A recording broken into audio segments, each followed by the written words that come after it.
चला तर घरच्या घरीच असे रसरशीत काळा जामून बनवूया. सोबत भरपूर अशा टिप्स की काळा जामून परफेक्ट कसा बनवायचा किंवा मग रसरशीत कसा बनवायचा, न फुटता, न विरघळता, न तुटता असे हे आपले रवाळ काळा जामून जो आहे आपण बनवूया.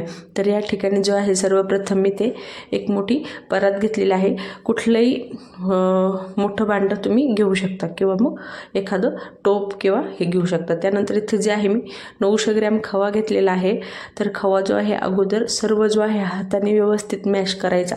त्याने काय होतं, ज्या खव्यामध्ये एक्स्ट्राची गुठळी वगैरे असू शकते किंवा मग खवा तुम्ही किसून जरी घेता आला तरी सुद्धा, किसून घेतला तरी सुद्धा चालेल. पण ज्यावेळेस किसून न घेता तुम्ही अशा प्रकारे जो आहे हाताने मॅश करून घ्या. तर इकडे जो आहे आपला खवा छान पद्धतीने मी मॅश करून घेतले. त्यातल्या सर्व गुठळ्या वगैरे जे आहे फोडलेल्या आहे. याने काय होतं, छान असे आपले गुलाबजाम रवाळ होतात, रसरशीत होतात आणि महत्त्वाचं म्हणजे विरघळत नाही किंवा मग फुटत नाही.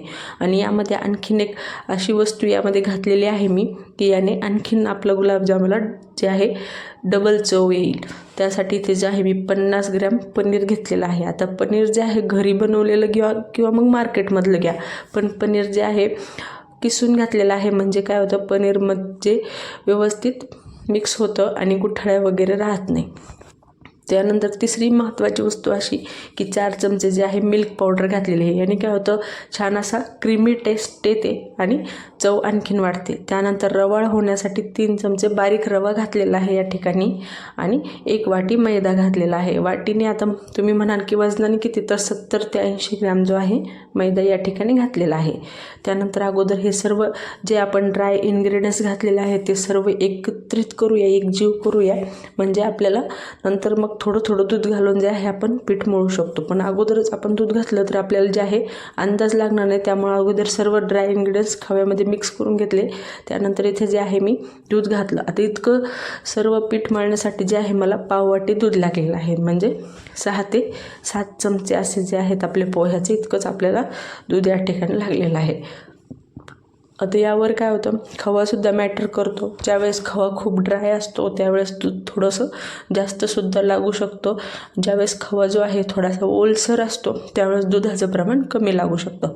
तर या पद्धतीने सर्व एकत्रित करत असं मऊसर असं मी पीठ मळून घेतलेलं आहे. आता हे जे पीठ आहे खूप पातळ नाही किंवा खूप म्हणजे खूप हार्ड नाही किंवा मग खूप पातळ नाही, असं या ठिकाणी जे आहे अशा पद्धतीचं प्लेन मी पीठ जे आहे मऊसर असं मळून घेतलेलं आहे. आता पिठाला जे आहे 10 ते 15 मिनटं रेस्ट देण्याची खूप गरज आहे. कारण त्यावेळेसच जे सर्व जे ड्राय इन्ग्रेडियंट्स आपल्याला घातलेले आहे ते छान प्रकारे भिजून तयार होतं. तोपर्यंत तिकडे आपण पाक बनवूया. आता 900 ग्रॅम खव्यासाठी जे आहे मी ते 1 किलो साखर घेतली. त्यामध्ये 800 ml पाणी घातलेलं आहे. तर या ठिकाणी पाणी घालून घेतलं. तर आपण साखर जी आहे विरघळून घेऊया. आता पाक कसा बनवायचं हे सुद्धा खूप मॅटर करतं. तर या ठिकाणी जो आहे हलका चिकट असा आपल्याला पाक बनवायचा आहे. एक तारीने बनवायचं किंवा मग नुसती साखर विरघळून ठेवायचं नाही, असं सुद्धा नाही करायचं. थोडंसं हाताला असं चिकट लागेल ना, या पद्धतीचा आपल्याला जो आहे पाक बनवून घ्यायचा. तर या ठिकाणी जे आहे साखर विरघळत आलेली आहे. आता तुम्ही म्हणाल की पाकामध्ये खूप अशी घाण दिसत आहे, तिथे साखरची मळी असते. पण यालासुद्धा आपण आज एक ट्रिक सोबत जे आहे स्वच्छ करणार आहोत. एकदम पांढरा शुभ्र असा आपण पाक तयार करणार आहोत. तर इथे जे आहे साखर विरघळून घेतली. हलकी ज्यावेळेस पाकाला उकळ यायला सुरुवात होते किंवा आता उकळणारच आहे आपला पाक, की त्यामध्ये 2 ते 3 चमचे नॉर्मल टेम्परेचरचं दूध घातलेलं आहे. दूध जे आहे नॉर्मल टेम्परेचरचं घालायचं आणि पाकाला छान उकळ येईल त्यावेळेस दूध घालायचं. बऱ्याच वेळेस काय होतं, आपण थंड पाकामध्ये किंवा मग साखर न विरघळता तेव्हाच आपण जर दूध घातलं तर त्यावेळेस ती जी साखरेतली मळी असते ती एकदम खुलून अशी वरती येत नाही आणि दूधसुद्धा आपला पाक असा पांढरा होतो आणि व्यवस्थित मळीसुद्धा निघत नाही आणि दुधाचं जे आहे बेनिफिटसुद्धा आपल्याला भेटत नाही.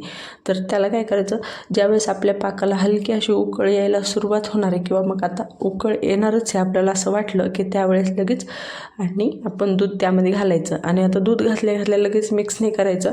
हाय फ्लेम करायची. हाय फ्लेमवर चांगलं खळखळ असा पाक जो आहे उकळून घ्यायचा. त्यावेळेस काय होतं, छान अशी घाण जी आहे किंवा मळी जी आहे साखरेतली ती वळती येते. आणि हे बघा अशा पद्धतीने सर्व मळी जी आहे काढून घेतलेली आहे आणि पाक तुम्ही पाहू शकता किती स्वच्छ असा आपला पाक तयार झाला। इतकी मळी यामधून मी काढून घेतलेली आहे। आता आपला पाक जो आहे तयार झालेला आहे। इतकं करेपर्यंत पाक जो आहे छान पद्धतीने चिकट झालेला आहे, हलका चिकटपणा पाकाला आलेला आहे। त्यानंतर इकडे आपलं पीठसुद्धा छान पद्धतीने मुरलेलं आहे, भिजलेलं आहे। परत एकदा व्यवस्थित असं आपण त्याला मसळून घेऊया। आता या पिठाला जेवढं आपण मसळू ना तेवढं कमीच आहे। त्यानंतर यामधून थोडंसं असं पोर्शन घेतलं आणि छान असे आपण छोटे छोटे बॉल्स बनवूया। आता या ठिकाणी जे आहे तुम्ही तुमच्या आवडीनुसार आडवे किंवा गोल किंवा मग थोडेसे लांब कुळे असतात तसेसुद्धा तुम्ही बनवू शकता। तर इथे जे आहे मी नेहमीच आपल्या नेहमीच्याच पद्धतीने जे आहे गोलसर असे बनवून घेत आहे। आणि गुलाबजाम बनवताना काय करायचं, छान असे दाबून घ्यायचे म्हणजे कुठेही क्रॅक पडत नाही आणि तुटण्याची सुद्धा शक्यता नसते किंवा मग विरघळण्याची सुद्धा शक्यता नसते। ही जी टीप आहे ही खूप महत्त्वाची आहे की गुलाबजाम बनवताना जे आहे छान असे दाबून बनवायचे आणि छान असा गोलसर आकार द्यायचा त्याला। तर हे बघा, बोलता बोलता मी या ठिकाणी जे आहे 3 ते गुलाबजाम बनवून झालेले आहे आणि याच पद्धतीने सर्व गुलाबजाम जे आहे मी बनवून घेणार आहे। अगोदर थोडंसं हाताला प्रेस करायचं, नंतर हलक्या हाताने जे आहे बॉल्स जे आहे गोल करून घ्यायचे। इकडे तेलसुद्धा तापवायला ठेवलं। आता तेल किती तापवायचं तेवढंसुद्धा खूप महत्त्वाचं आहे, नाहीतर काय होतं खूप हाय तेल तापवलं किंवा खूप गरम तेल केलं तर वरूनच जे आहे गुलाबजाम तळले जातील, आतून कच्चे राहतील। तर या ठिकाणी जे आहे हलकं तेल गरम केले, ज्यावेळेस मी यामध्ये गुलाबजामचे बॉल्स सोडत आहे गुलाबजाम सोडत आहे तर तुम्ही पाहू शकता किती हलके असे बबल्स या ठिकाणी आलेले आहे। इतकंच आपल्याला तेल जे आहे नॉर्मल गरम करायचं आहे आणि सर्व जे आपले गुलाबजाम आहेत ते आपल्याला लो फ्लेमवर तळायचे आहेत।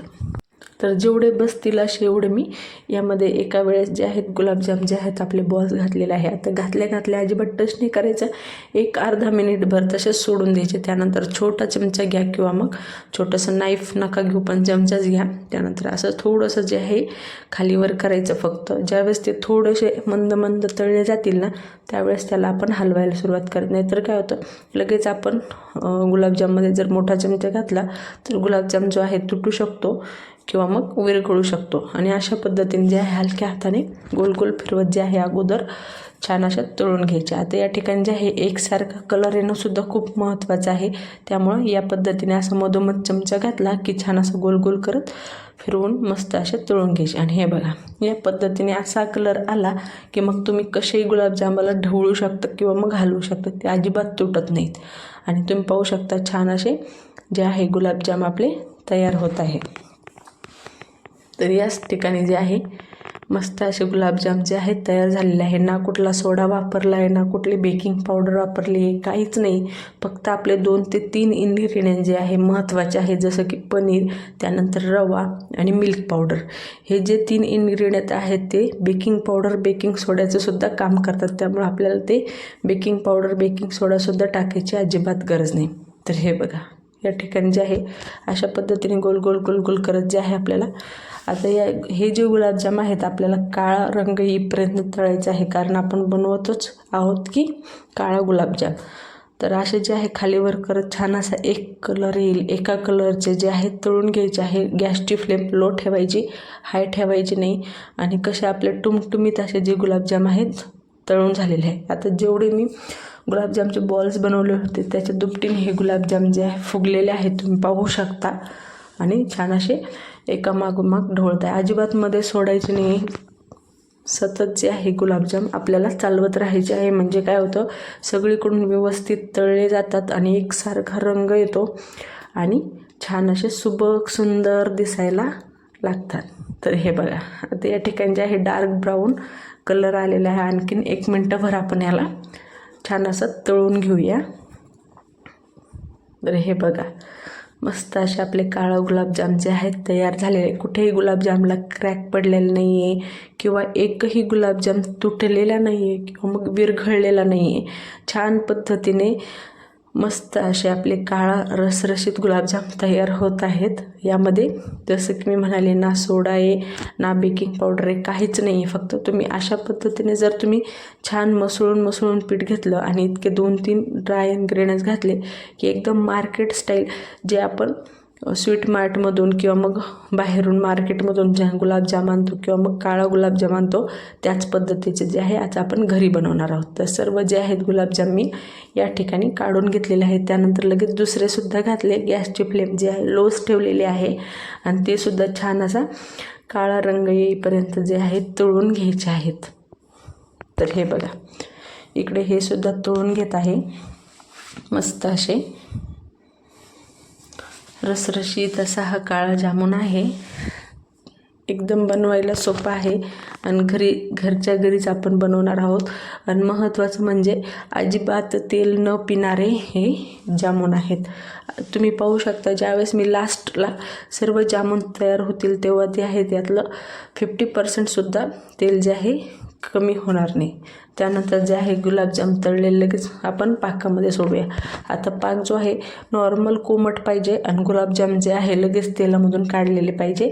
त्यावेळेस आपल्याला पाकामध्ये गुलाबजाम जे आहे सोडायचे आहे. कडक कडक गुलाबजाम आणि कोमट पाक किंवा थंड पाक अशा पद्धतीने जे आहे सर्व गुलाबजाम यामध्ये सोडून घेतले आणि छान आपले रसरशीत काळा जामून तयार आहे. रेसिपी तुम्हाला आवडत असेल तर सबस्क्राईब तुम्ही करू शकता, कारण तुम्ही ज्यावेळेस सबस्क्राईब करताल त्यावेळेस तुम्हाला माझ्या सर्व रेसिपीजचे जे आहे नोटिफिकेशन मिळत राहतील आणि छान छान रेसिपीजसुद्धा पाहायला मिळेल. तर सबस्क्राईब करा. त्यानंतर छान असे गुलाबजाम तयार झालेले आहे आणि हे बघा एकसारखे दिसत आहेत एक कलरमध्ये आणि तुम्हाला मी कटसुद्धा करून दाखवते. तर हे बघा किती अशा रसरशीत असा जो आहे जामून तयार झालेला आहे. अजून एक सुद्धा मी तुम्हाला कट करून दाखवते की किती मऊसूद आणि एकदम रवाळ त्यानंतर पाकाने भरपूर असा हा आपला काळा जामून तयार झालेला आहे. तर मग तुम्हीसुद्धा एकदा नक्की ही रेसिपी ट्राय करा. रेसिपी आवडली असेल तर लाईक करा, शेअर करा आणि सबस्क्राईबसुद्धा करा.